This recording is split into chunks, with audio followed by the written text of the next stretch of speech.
Enemy power-up detected.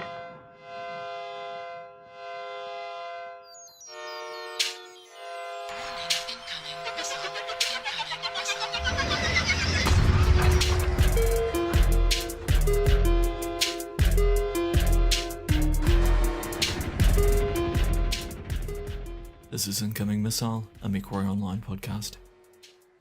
GLHF Mech fans, welcome back to another episode of your favourite New Zealand-based stompy-robot-loving podcast.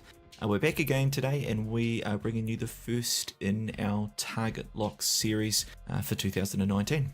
And this time, we've got line of sight and a low trajectory arc on none other than the First Circuit podcast.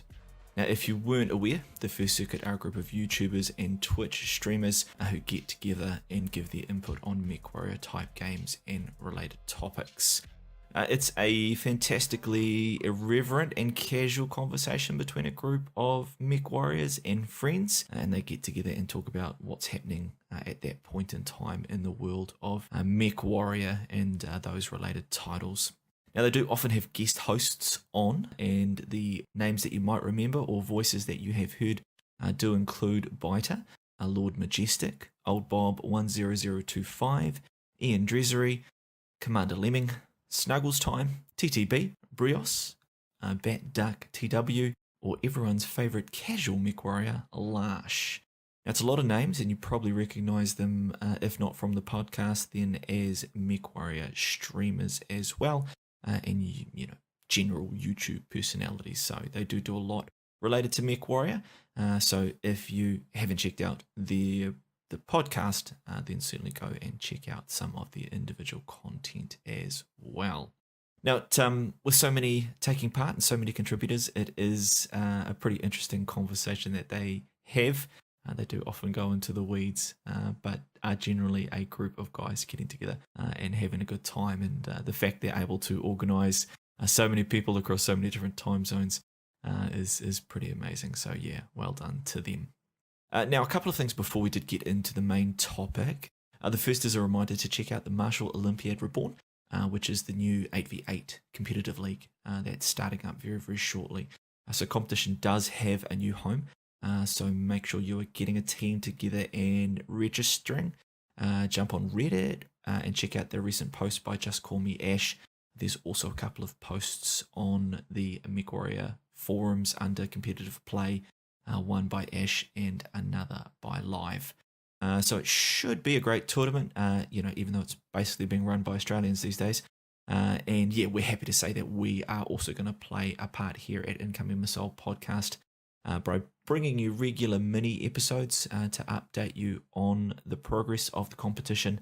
And we are going to do a special one-off episode with tournament co-organiser Live 1991, and we'll cover off the key parts of the competition, the rules and what brought it on and all of those kind of things. So yeah, do stay tuned. And that will be coming up relatively soon. But yeah, get in there and organise a team and make sure you are supporting competitive play in MechWarrior. Now, the second thing we did want to mention as well, it's also in the good news category, and it's a reminder to check out the new website that has been launched by Ice and Grim. That's called Grim Mechs. It's basically a new and improved meta mech site, and it's filled with competitive mech builds, mech ranking lists, and tutorials and information guides. So it's pretty much a must-have resource for any MechWarrior. If you need a build or you need some advice on a certain mech, it's the place to go. There's a ton of fantastic material on there to help you, and it's been put together by top competitive players and kind of mech savants like Terragato, Denia Walker, Metacanic, Navid A1, Bowser, Blaketown, Krasnopesky, and Jay-Z. So do check it out, bookmark it. We will leave a link to it in the show notes, so make sure that you do get along. It is in beta at the moment. They've got some stuff in there, and I know that they're going to add some more. It'll be fantastic. So check it out and give some feedback to Terragato on what you're seeing in there.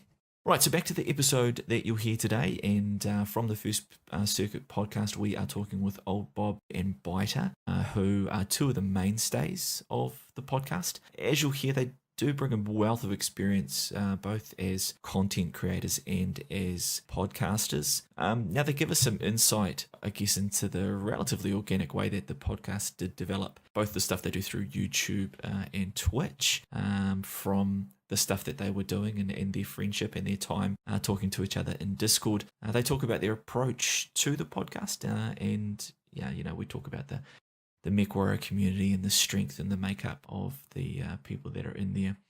Now, there are a couple of fantastic and outstanding people, and it was awesome to be able to talk to them. Do be sure to check out their podcast on YouTube. That is under OldBob's channel, so Google that and you will be able to find that. Make sure that you do subscribe, and there's plenty of information in there that tells you how you can support them to keep doing what it is they do. Right, let's get into it. Blarg.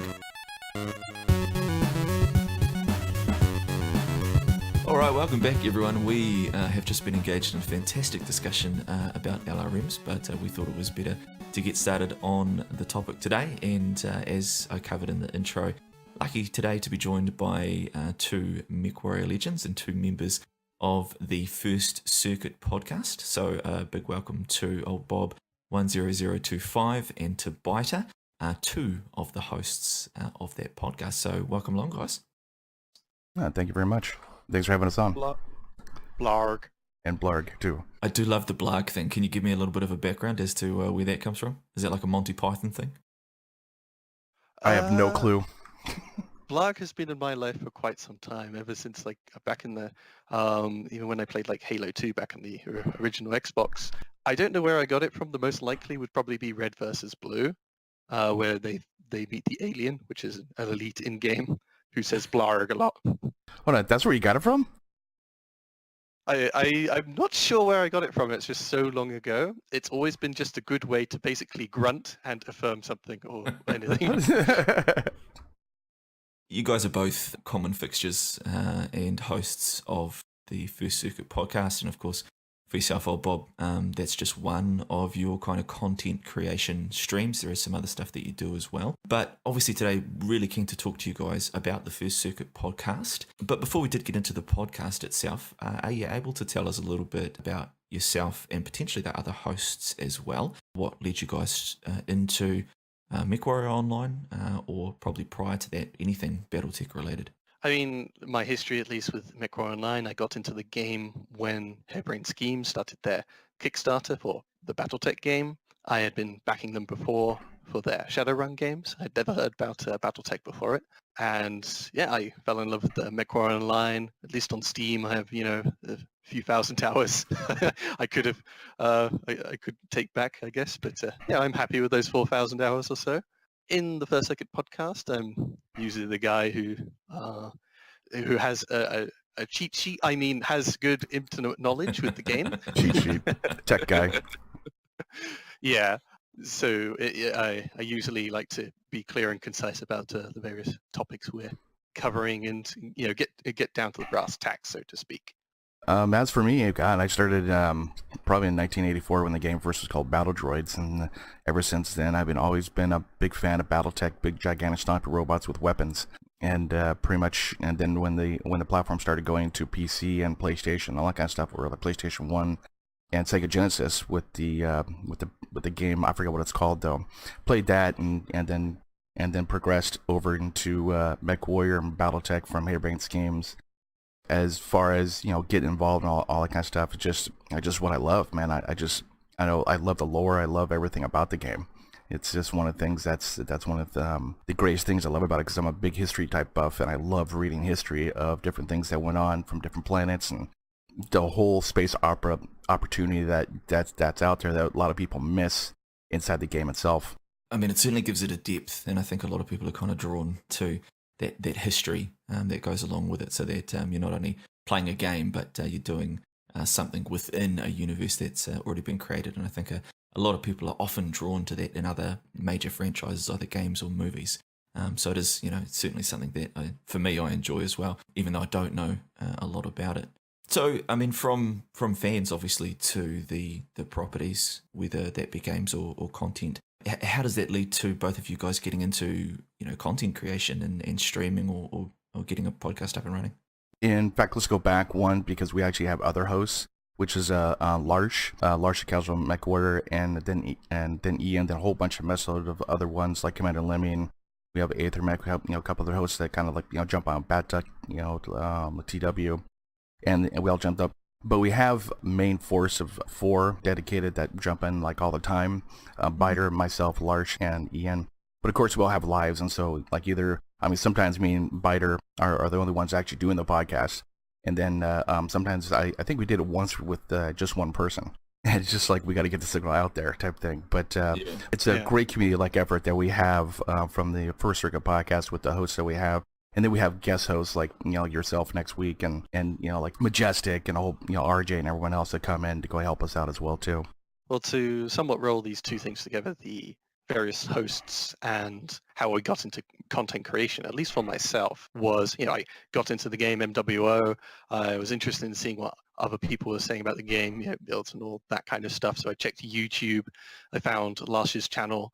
I think I also found OldBob's channel first as well, but I got into Larsh's Discord, and I played lots of matches with people, got ingratiated with the group there, and we usually, at least back in the day, used to play matches almost a lot of the time, almost every day, but particularly at least every Friday, every weekend. There was plenty of people on, and a lot of the people in Larsh's Discord are the people who we see in the First Circuit podcast. Yeah, and for me, basically, as far as getting into content creating. I actually started with Star Trek Online, played that for years, and got used to doing using OBS and streaming on Twitch and doing YouTube videos and everything, and then kind of blossomed into what it is now, and going on from there. And you're pretty prolific, Bob. You do get a bit of content out there. The other hosts obviously bring something that's pretty unique to the content that you guys create. I think what I enjoy about the podcast is it does sound like a group of friends getting together and talking about something that they all enjoy. And obviously you see that with Larsh's channel and yourself as well, OldBob, when you're streaming, is that there's just that irreverence and fun for the franchise, both for MechWarrior and all of those kind of things. And that's what makes it a good listen or a good watch. In your opinion, it was just a kind of a natural growth of the fun that you guys were already having getting together in Larsh's Discord and stuff like that? Mainly for the podcast, though. At first, it was just kind of, I wanted to actually have a resource for Twitch streamers and Twitch YouTubers that I spent 5 years, learning and watching tons of freaking YouTube videos and kind of learning the process of what goes on. And then basically creating the First Circuit podcast was I wanted to actually help those people that, are content creators and YouTubers that either need help on music, what's copyrighted, what's not, where to go and everything. We have resources like on the First Circuit podcast of what's not copyrighted music, what is copyrighted music, what you can use, and different resources that they can use to go help them with their help them with their content. And then we just kind of got together as a group of friends. Like at first we had no idea what the hell we're doing. We just kind of got together and started talking about MechWarrior, about something that we love, and we got a group of people together. And then it kind of blossomed into what we have now of really dedicated people. Byter, myself, Larsh, Ian, and Battletech TW, we kind of got together and really are dedicated to putting out good content. I mean, yeah, we do go off on tangents and everything. That's just what happens. But that's part of that's part of the First Circuit podcast. But we wanted to have a quality content that people can actually listen to, the other group of friends that, just like you said, love the game and love talking about it. I mean, yeah, for me personally, I fit very much into the mold you said earlier, which is just I enjoy the game. I enjoyed podcasting. So and I heard they're doing a podcast. I said, hey, maybe I could join. I have some experience with it. Let's do this. Yeah, exactly. That's nice. And I mean, from a MechWarrior perspective, obviously there's a lot of streamers out there, but there's not necessarily a lot of content like that where you can download it on your phone and have a listen while you're at work or something like that. So it's good to have that. I mean, you've talked a bit about why First Circuit Podcast was established, and again, having that resource there. I know that a lot of streamers that I've talked to have talked about that same thing, about wanting to be able to pass on the advice or provide a place where people that want to get into it can come to, with Mech Pilots United and stuff like that. So take us a little bit inside what putting together an episode looks like for you guys. I mean, there's a few hosts there's a few different time zones that you guys have to worry about by the sounds of it. I mean, how does an episode come together? I think, not to do us too much disservice, but it is mostly a fairly laid-back affair. It's basically a group of friends coming together and having a chit-chat. And as far as organization, in the chat group, we post links to stories and things that we see happen throughout the week. And that is what we usually cover in our weekly content. MechWarrior Online does a lot of stuff. There's almost always an event and a sale every week. There is, of course, mech packs coming out, mechs coming out for C-Bills, MC, and, whole patches coming out, and, the PTS as well. So there's lots of things to cover, particularly if you're covering something like the PTS. They've been doing lots of stuff with LRMs, so you could talk for days about LRMs. Yeah. We use those basically as a starting off point with just a mind to the order of topics that we have arranged. So we usually we cover don't just cover MechWarrior Online. We cover Battletech. We cover some stuff from the tabletop as well, and upcoming MechWarrior 5. And then the back channels are pretty much when we when we go to record. I basically sit through and take all the ums and pauses through the podcast itself, render it, upload it, and then put all the different information, all the links, all the different topics we basically cover over the podcast itself, and then do the video editing as far as the intros and outros. And I plan to do more, but it's just time-wise is really killer. We used to in the past as well. We would stream the podcast live, and it goes straight to YouTube and whatnot. And then immediately afterwards, we would do group drops with everyone. Problem we found though was it was really hard indeed to make sure everyone's schedules lined up. We had enough people there, and particularly for those who are taking part on the podcast and then streaming thereafter. We usually play on Fridays. We can sometimes play for hours on end, and that's just after doing an hour-long podcast, which is incredibly strenuous for the streamers. So in the end, to make it more flexible, we changed it so we would record sometime in the weekends, and we found a time slot where most of us are quite available. Yeah, that's the hardest thing, actually, working with people from all around the world, is finding time slots. It's like, well, how's 9 a.m. sound for you? Oh, I'm kind of in bed. And it's like, what? It's 9 a.m. No, I'm in bed. It's like, okay, fine. Okay, we'll try this time slot. We'll go do this. But Fridays just was very strenuous as far as work-wise. Racing home to get to the podcast at 5 p.m. was really, really hard to go ahead and have it done. And then we would miss some hosts and everything. So like Byter said, we actually said just do it during the weekends when you have some time. I mean, it's the thing that I find the most amazing, that you guys can coordinate all those hosts, and even just if you're all in the time zone, coordinating those times can be tricky. But the fact that you're able to do it with people all over the world is amazing. Well, like I said, it's magic. Yeah, yeah. It's something that we have kind of talked to with a few content creators, is that people sometimes aren't aware the kind of work that does need to go in. I mean, we're talking about the organisation, obviously, with getting people on board, but even kind of the drain that it can be to get it recorded, and then if you're doing the live stuff on top, it can be a real drain, particularly, say, for Larsh and yourself, OldBob, if you're spending out the time doing streaming as well. It can be a bit of work. It, as I said, it's really laid back and irreverent, and I think you can tell that when you listen to it. It does sound like friends that are talking about kind of what's happening in the game or across the Battletech games at the time. Was that what you guys wanted to achieve? I mean, for First Circuit and its place in the MechWarrior world of content creation, where do you guys see the podcast fitting? Is it an entry point for people that want to learn about the game, an entry point for people that want to create content, that kind of thing? Actually, that's a good question. Just like I told you before, the first process was to help the community, which is still part of what it is. As far as in the future, it's really hard to say, because everything blossoms into something bigger. Say like Twitter. Basically, Twitter was just something that was out there, then it totally exploded. I'm not saying First Circuit's going to be like Twitter, but the whole thing is just it's something you never know what's going to happen, as far as when you create something, when you actually have a good group of people with you, and then it blossoms into something else. As far as right now, I would probably say that we're working on different other things. I want to make it more professional, but I still want to keep the laid back attitude, kind of like a group of friends talking about something, because I think that's a lot better to have a organic feel to it than actually a kind of structure feel type stuff. If I were to say there, what would be our most likely prospective audience, or the ones who would get the most out of the First Circuit podcast, would be probably those who are interested in keeping up with the Battletech franchise and the things going on, all the different various titles, but they're not constantly in the loop. They're not always checking Twitter, they're not always checking their Discord or the MechWarrior Online website, because every week we're covering all the new news related to Battletech like subjects. And that is quite a valuable resource in some ways. So just sit down and listen to an hour about all the stuff that's going on in MechWarrior Online and possibly in Battletech, etc. Because we're always looking at all the different various channels and pulling it together during the week, and then at the end of the week we have a long chat and discussion about it and exchange our views. But that's at least where I see the most value to just the common folk out there in the wild. Not the mole people. Stop it with the mole people. That's an in-joke. Let people come to the podcast to find out about mole people.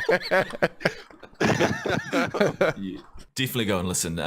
But I love that take on it. And when you are creating content or you do play quite often, sometimes you can forget that people aren't spending as much time listening to or watching other content creators, and so maybe aren't up to date on everything that's going on. And having that smorgasbord of content there where you really can come along once a week and still stay up to date, it is like a valuable service. And a lot of the content creation out there is all in. So people streaming, and they're streaming a lot, and so they're in it all the time. And so sometimes people don't have the time to consume that. We're all busy and we all have other stuff to do. So it is nice to be able to just dip your toes in and listen to good friends talk about what's happening in the game and get a bit of an update. For that as a service, do you see more need for that or less? I mean, how are you guys finding the feedback about the content that you create? Because, we are going into Mercenaries 5 later in the year, and hopefully what that will lead to is growth across all of the titles. We had Battletech released a little while ago now, and hopefully that did bring some more people to all of the titles. But have you noticed with the podcast that your reach is extending, that you're getting more and more people come along and tuning in? I was kind of scared that people would leave MechWarrior Online and go to Battletech, but it wasn't the case, because most of the people actually would play both games. And so since it's a diverse group of people that love the Battletech franchise, no matter what it is, MechWarrior 5, MechWarrior Online, or even Battletech, they play everything. And so it really doesn't matter about that. Yeah, the reach, it goes. I mean, we have a group of people that actually, just like we're talking about, find the different articles or what's going on or what's happening, and then we go ahead and kind of let people know about it. And so the reach is actually, greatly out there. I mean, yeah, for me, it's, personally just, I enjoy just making the podcast primarily. I think there is a audience out there to, hear us chatter away about stuff and to catch up with all the stuff that's going on over the week on my own personal level as well. It's nice. I like, debate, discussion, that kind of thing, and meeting different individuals from across the community. So we're often on the lookout for plenty of people to come in and be guests or even potentially hosts if they're interested enough in the First Circuit podcast. It's just, for me, it's all just about the fun of having a fun chat discussion. And, if the community grows and there's more people out there looking for fun discussions, well, that just means they can listen to the First Circuit podcast and even take part in it. Well, I was going to say, also too, it's the reaches out there, just like I was talking about, is that Battletech, MechWarrior Online, MechWarrior 5, and then even some other types of things that are out there that either haven't been invented yet or are in the past, who just haven't actually put inside the podcast. The reach is out there because everyone loves big stompy robots with weapons. Everyone loves that kind of stuff. And so the audience is one of the things that if they're craving for it, that's what like we're trying to provide something for them. So just like every week, they go listen in their car, and they can listen while they're doing work on their PC or doing whatever they and just what they're doing. I mean, my mindset is, at least, in regards to reach, would be somewhat along the lines of carpe diem. Just seize the day, what you have right now. Yeah. The nice thing about having different, if you have different levels of reach, it's a very different experience. If you have a very small reach, it's actually a fairly intimate environment. You see the same commenters. You might as well reply to them in the comment section and have a discussion, and they can really inform the podcast for next time that you could even have them on. But once your reach expands, it gets huger and huger. When that YouTube video has thousands of comments, it's a lot less intimate. But instead, of course, when you have that huge reach, you have a big say within the community. So there's pluses and minuses to any level of reach. And for me, I'm not looking to attain a certain amount of reach. I just have fun discussing in podcasts, and that will always be the case regardless of our reach. It's just at the moment, it's a fairly small community. It's rather intimate, but it's also quite nice to have your words actually have some weight in the community if we ever got big. But there's give and take and all those kind of things. Actually do make a good point at that, because I never wanted the First Circle podcast to have like supreme reach like say Joe Rogan or something like that. Never want to have that, because just like you said, it's just like you lose the audience. Like we have one person, I think his name Telmo, that actually every episode he listens to the episode, writes down everything he has, everything he thinks, like what we talked about, and his own personal opinion. Cool guy, and every single episode he writes this kind of stuff like inside the comment section. I love that. I love responding to them, and I love actually talking, responding to every single one of those, because that's your community. That's who's actually listening to you, and that is so cool that every single one he does that. And when he doesn't do it, I'm afraid. It's like, what happened to him? Like, what goes on type thing. And that's really makes me feel really good about the First Circle podcast, is that we're reaching to a small group of people that love the game itself. And I never want to get that big where, just like in Twitch streaming, I never want to get that big where the chat just goes all the way down. I never want to get that big. I want to be intimate with the people I talk to. It's a really good point, and I guess probably what you're alluding to is that there's almost a tipping point where a lot of the reason that you're doing it, and a lot of the reason that there's satisfaction in it, is that you can have that connection.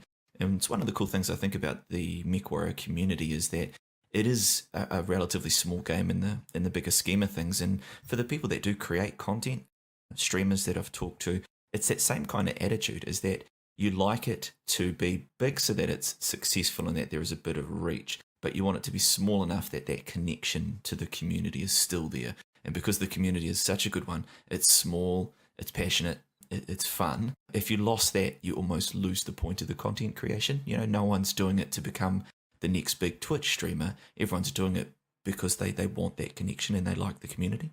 Exactly. But just to hit on another point in there, and the reason I wanted to talk about it was really the reason for us, for myself and Captain Cat as content creators, why we wanted to start a podcast, and that was that word discussion.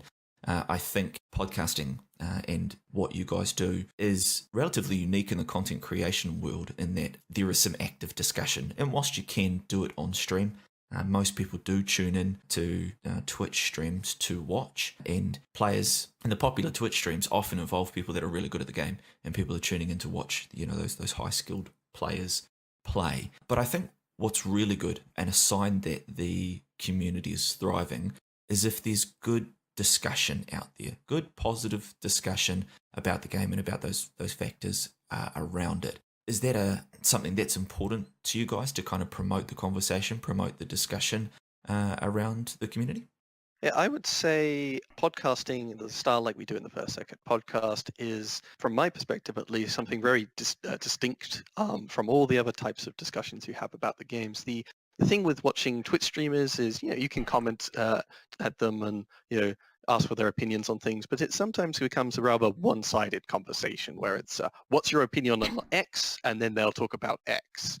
Whereas, of course, like a podcast, it's you're all sitting basically like a round table and taking turns listening to what each other say. Whereas sometimes stuff with forums or text conversations, you can be talking with strangers. There's misunderstandings, and it's harder to put across nuanced points because a lot of meaning is sort of lost sometimes in text descriptions. If you make yourself thorough and clear, you're writing an essay rather than getting the point across to most people. So podcasting, at least in my mind, is a great way to have a roundtable discussion where everyone sits down at the table as equals and we quickly and efficiently communicate with one another, our various ideas about a certain topic. Yeah, that's actually a good point, because like when you're actually streaming, you pretty much have to be entertaining. Like I noticed, like a lot of my a lot of streams that you have to keep everyone like entertained, so you really have to keep the flow going. And with podcasting, it's a little bit different though, because just like Byter said, sit around a round table, BS about different things that are going on, and then kind of give our own opinions about what's going on and everything. And then even in the comments down below, people could comment, and then we comment back saying, hey, like, what do you think about this? Like, and we get some good ideas from different people that are out there. But streaming and podcasting streaming is really hard to actually get a active conversation of things that are going on, because like Byter said, the context of a text is so vague and so crappy that you can't really, like, a lot of times I'm sitting there going, well, what do you mean by that, type thing, and you think it's something different. So podcasting is a great way to kind of get your point across and to kind of discuss different topics out there. Yeah, I mean, it allows you to explore the point as well, which I think is fantastic. And as you say, with Twitch streamers, they kind of can be bombarded with either opinions on the same topic or different topics. It does jump in. I mean, you said it perfectly, OldBob, that Twitch streams are about entertainment, and you do have an obligation to be entertaining because people are choosing to spend active time watching you. Whereas a podcast is something that is a smorgasbord that you can come back to. You can listen again, you can pause and carry on doing work or something like that. So it is a kind of unique medium that gives the opportunity to do that. And personally, that's why I enjoy tuning in to you guys, because it is an opportunity to hear topics explored and to hear that conversation. And because it is freeform to a degree to you guys, it means it can go off. Oh yeah, you can explore things in a way that is kind of natural, and that you would if you were sitting in the Discord channel just chatting while you play. Oh, definitely, man. We went on to some really weird tangents. Like one time we actually went through and tried to find all the planets and see what planets actually have descriptions. And we did about half the podcast for that. Then we talked about mole people. We talked about, there's a whole bunch of different things, man, but we go on tangents all the time. And then the followers and listeners that come back time and time again, like you mentioned, that's what they come for. They come for those kind of, as I said earlier, that irreverence. It's just something natural about it, and I think people, they do respond to that, and that's why podcasting is a good format for that conversation. And with MechWarrior and the community that we're in, again, I think that's something that's really important, because content creation is dominated by Twitch streams, right? It's dominated by tuning in and watching people play the game. So to be able to sit and listen and reflect, I think is something that's really important. Well, yeah, plus also different formats. There's SoundCloud, there's iTunes, there's, like watching on YouTube and having the background while you're doing something. So there's a whole bunch of different like mediums, and actually actively going to Twitch and watching, whatever's going on. So there's a bunch of different formats you listen to, like in the backgrounds. I mean, personally at least, I often view sort of Twitch and a lot of the YouTube content created is primarily showing off the gameplay of MWO, whereas things like podcasts, build discussions, guides, and the like do a lot more just talking about the game in and of itself rather than being about the gameplay. I mean, if you're ever watching my gameplay, man, I'm a potato, so I don't know why people watch me. Yeah, I'm the same. I'd love to stream, but no one would tune in for my gameplay. So it's a really good point, Byter. And when these people are streaming, then you are just seeing one element, and it can be a little bit hard to explore. And certainly some Twitch streamers do it better than others. But the obligation is to be entertaining, and it does sit on a schedule. So that does kind of give it those limitations there. And that's kind of podcast comes to the fore. One thing I did want to hit on, and something that I was really keen to talk to you guys about, because I think you both probably have really good experience with it, is the MechWarrior community and the different types of players and people and the way that the community interacts. As podcasters, we try to interact with our listeners, but we don't get a lot of opportunity to do it. But our experience has just been overwhelmingly positive. The MechWarrior community has been fantastic, and I haven't been heavily involved with many other games, but been hugely impressed with just how warm and welcoming it is, even though that there is salt and that there is kind of disagreements and outrage, but generally speaking, it seems to me an amazing community. Has that been your guys' experience as well? Oh yeah, I mean, it's amazing, to tell you the truth. Oh my god. Like I played the tabletop, I played Battletech, I played MechWarrior Online, played the other like Mech 1, 2, and 3 and all that kind of stuff. And I would have to say, out of everything, the MechWarrior Online community is one of the best communities I've ever seen and ever had the pleasure of being part of. When I was in my accident, last month, I mean, they came out in droves and like helped me, man. It's amazing that this community does the stuff that they do. And yeah, there is salt. But like usually what happens is that they actually go away. They don't really actually stay in they don't stay into the community, because It's not that type of community. One of the things about the community is that we're actually pretty much all adults. You rarely find young people playing the game, which, I mean, young people is perfect for the game. It's a really good game to play. But you find people that played the game on the tabletop from years ago. They're now adults, and pretty much, I mean, you don't see a lot of adult babies playing a game, but there are some. But most of the time, about 95%, you don't see that. And when they do, they get straddled out of the community, and no one either plays with them, watches them, or they get flag type thing. And so that's one of the things I love about the community is we kind of police ourselves, and we just like to have fun. We don't want to sit there and listen to like someone have a lot of salt and go and do that kind of stuff. We just want to have fun, enjoy the game that we played for so long, and just enjoy the community. And that's one of the things I love about it. You've mentioned a little bit about that. Maybe the MechWarrior community has a unique demographic or a unique cohort in that they're, maybe it's an older player base. I mean, do you think the key to it is that there are a lot of people that have that emotional connection to the wider world that you talked about earlier, and just how interesting the wider world is?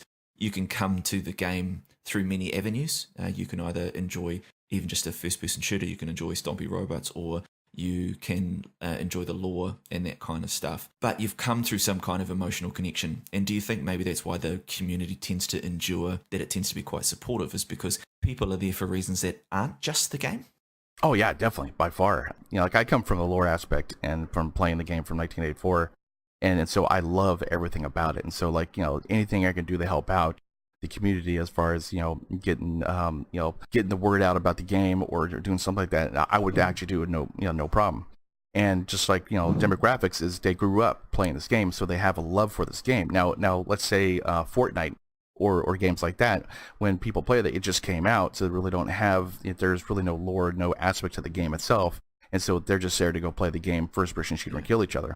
But with this, they have a personal interest for MechWarrior and the Battletech franchise of, they want to see it grow, because they haven't seen anything for, I think, like 15 years since the last game came out, like 10, 15 years or something.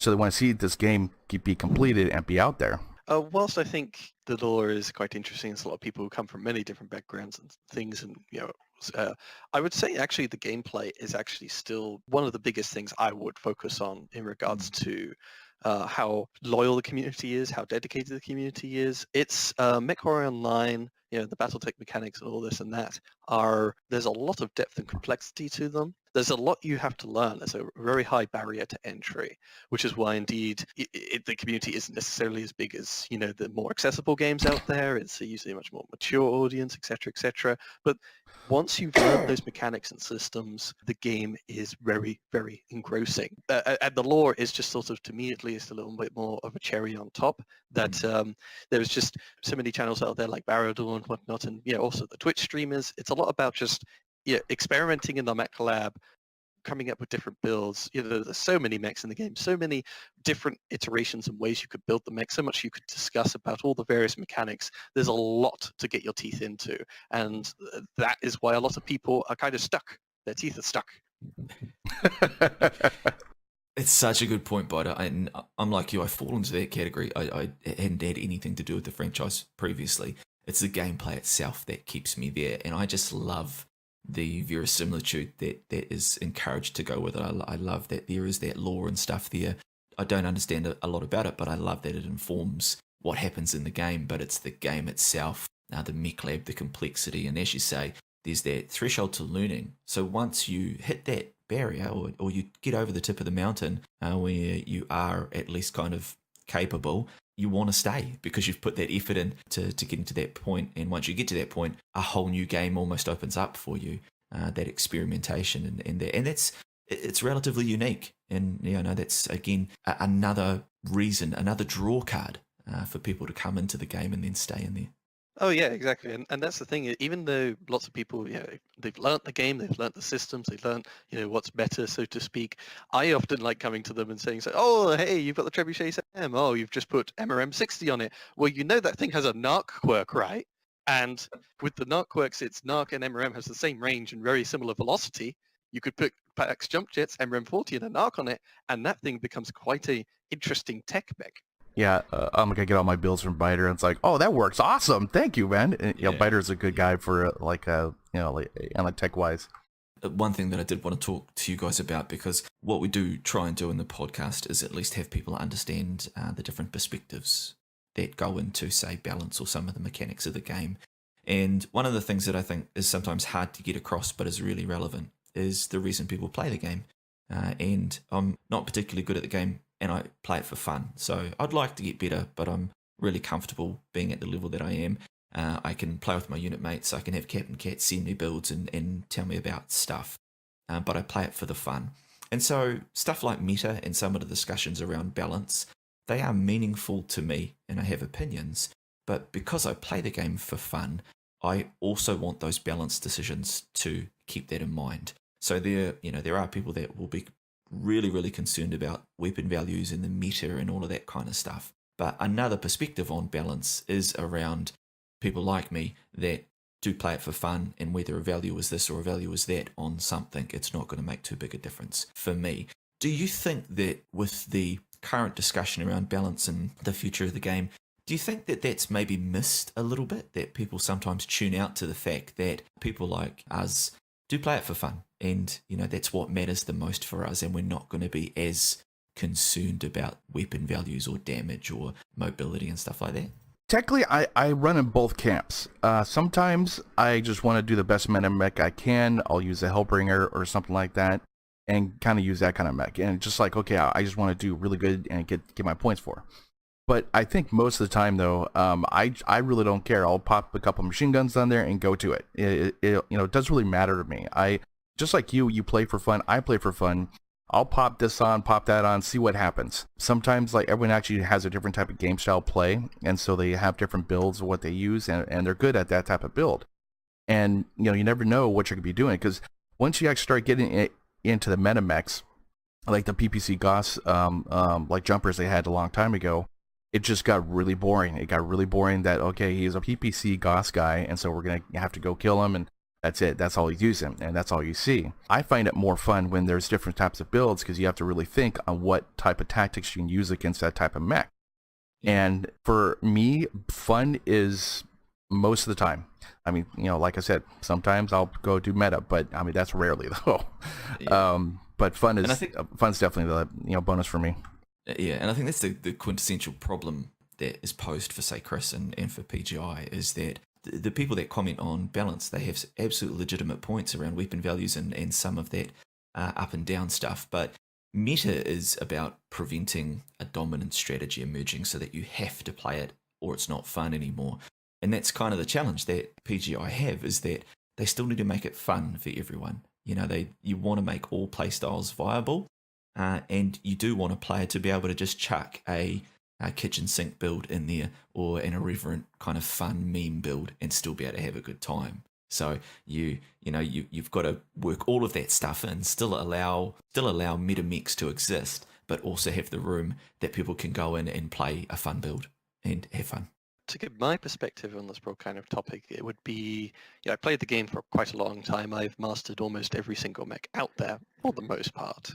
And I usually adopt, I'm quite a bit of a heterodox, which means I usually just go off and do my own thing. I like to be unconventional, etc., etc. I usually, at least when we're talking about balance and such, I don't, sometimes people get too obsessed about fun when there's just so many different demographics and play styles and how people play. It's sort of, for me, it's particularly, like, at least when I'm suggesting builds to other people, I sort of see what mechs they use, where they perform well, which ones they seem to think are good, and therefore I usually use that to tailor it to them. The issue, I think, a big issue isn't necessarily about those who are just there to throw together a build and have a good time, and those who are there for the strictly the best build.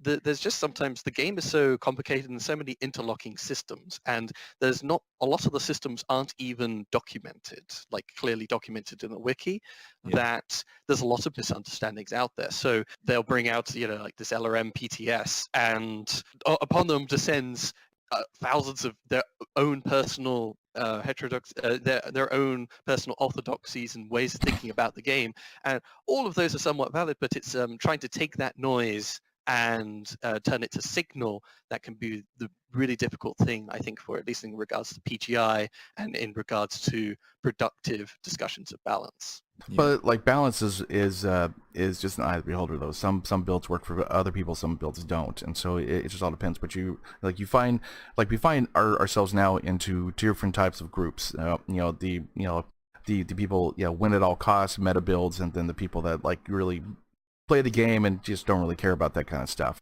And a lot of the people who win at all costs, they do bring up some good points about this should be balanced with this should be balanced like with that, which is fine. It's perfectly okay.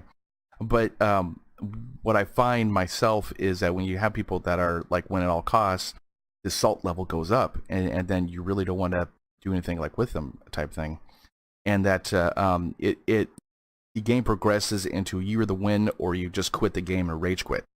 And if you have games that are like that, you pretty much would not want to go play again, and then bring down the overall community like in itself when you have win at all costs type people.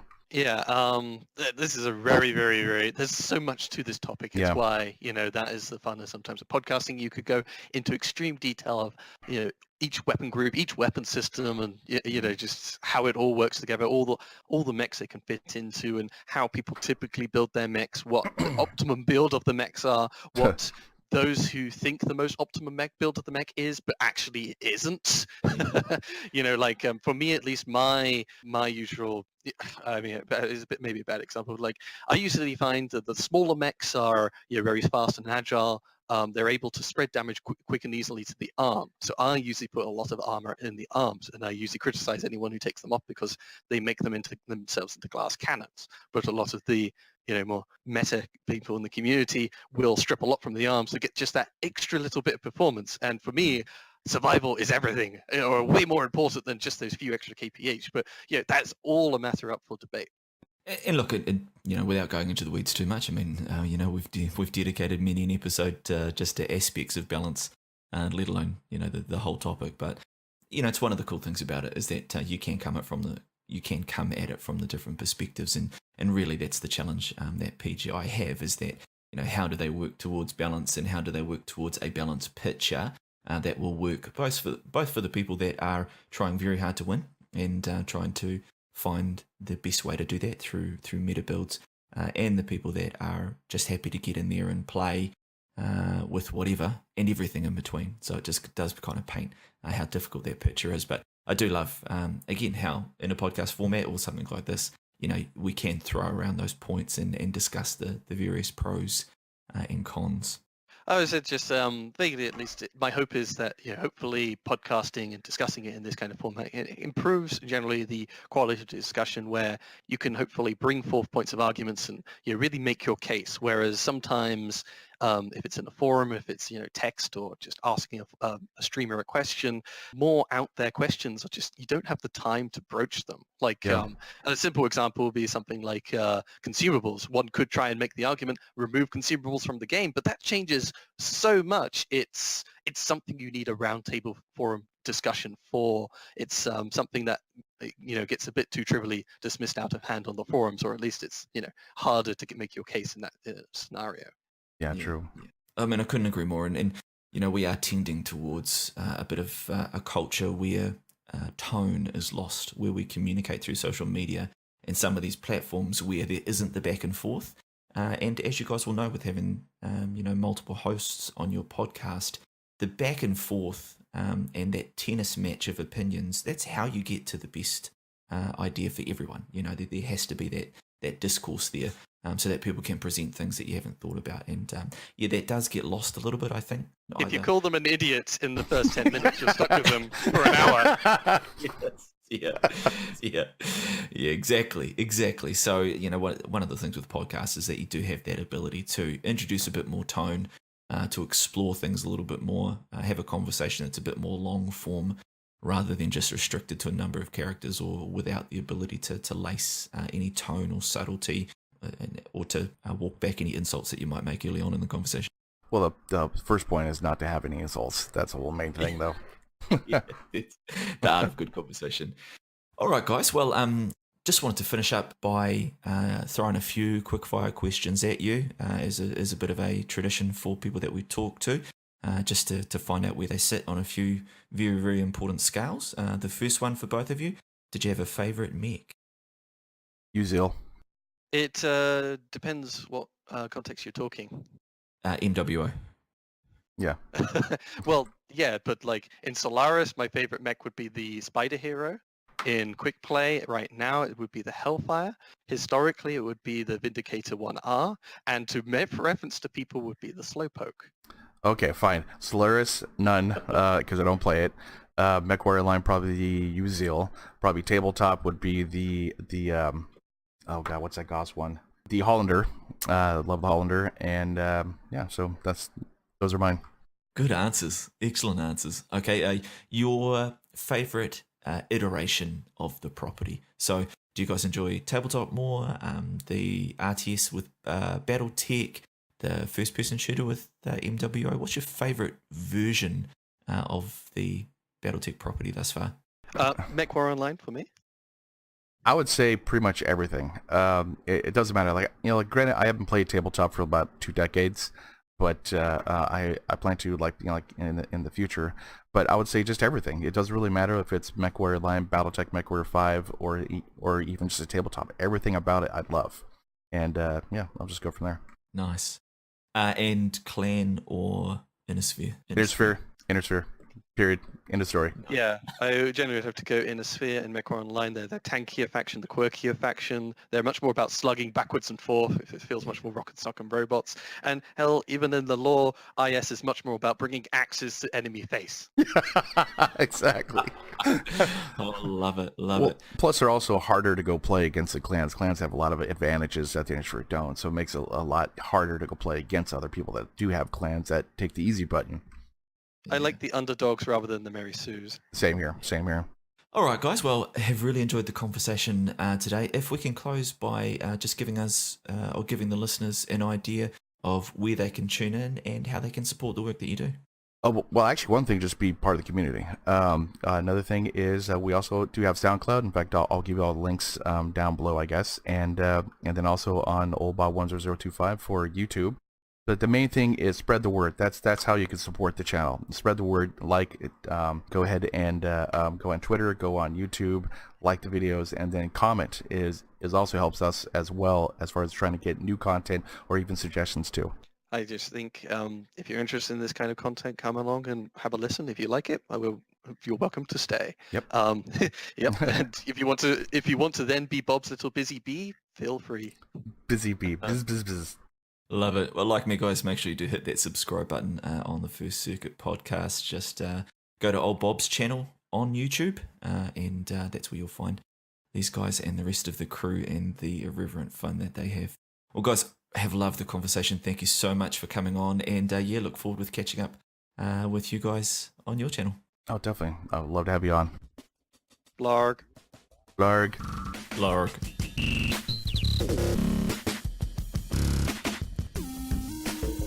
Destroyed. If you did enjoy this content, then please consider supporting us. You can do this in a multitude of ways, including subscribing to our podcast on your favourite podcast platform and leaving reviews, as well as subscribing to us on YouTube and liking our videos. You can also support us by sending us feedback, either through comments, tweets, or directly through email. Tweet and follow us on Twitter at IncomingP, or email us directly at incomingmissilepodcast@gmail.com. You can also support us directly by becoming a patron or sponsor. You can find us on Patreon at Incoming Missile Podcast and choose one of 3 tiers of support. Patrons not only get mentioned on the podcast and get access to exclusive content, but can even join us as a guest host on the podcast.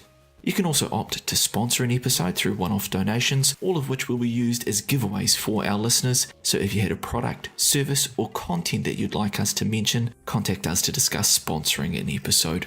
We hope you enjoyed this episode. We look forward to hearing from you. We appreciate you listening, and we'll catch you next time.